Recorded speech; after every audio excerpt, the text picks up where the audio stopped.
तर या पावसाळ्यामध्ये अशी झणझणीत बोंबील चटणी नक्की ट्राय करा आणि त्याच्यासोबत ज्वारीची भाकरी. तर मी इथे 3 ते 4 मोठे कांदे छान चॉप करून घेतलेले आहेत आणि एक मोठा मस्त असा टॅमॅटो चॉप करून घेतला आहे आणि तेलामध्ये मस्त असं गोल्डन ब्राऊन होस तोपर्यंत छान कांदा परतवून घ्यायचा. त्याच्यानंतर आपले बेसिक मसाले जे लाल तिखट, हळद पावडर, आपली काळी चटणी, मीठ आणि थोडासा चिकन मसाला मी यात टाकलेला आहे आणि मस्त हे मसाले छान ब्राऊन असे होस तोपर्यंत भाजून घ्यायचे. आणि अगोदरच मी बोंबील मस्त साफ करून घेतले होते. अगोदर भाजून घेतल्यानंतर मी ते भिजत ठेवले होते.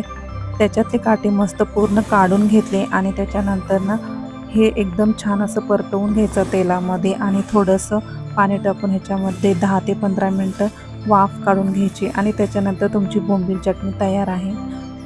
तर या बोंबील चटणीबरोबर मला ज्वारीची भाकरी फार आवडते, त्याच्यामुळे मी माझी ज्वारीची भाकरी करते आणि त्याच्यासाठी मी घेतलेलं आहे ज्वारीचं पीठ. ज्वारीचं पीठ एकदम छान असं मळून घ्यायचं. जेवढं तुम्ही पीठ मळून घ्याल तेवढी तुमची भाकरी अगदी छान सॉफ्ट होते. आणि आता भाकरी तयार आहे. तर तवा अगोदरच तापवून घ्या, कारण तवा पण छान तापला की म्हणजे भाकरी पण खूप छान होते. आणि सगळ्या बाजूने छान पाणी लावून घ्या, भाकरी उलटी करून घ्या आणि भाकरी बघा खूप छान टंब अशी फुगते आणि सॉफ्ट मऊ पण होते. तर माझी मस्त अशी भाकरी तयार झालेली आहे आणि या पावसाळ्यामध्ये तुम्ही देखील नाही बोंबील चटणी नक्की ट्राय करून बघा आणि मस्त अशी भाकरीबरोबर एन्जॉय करा.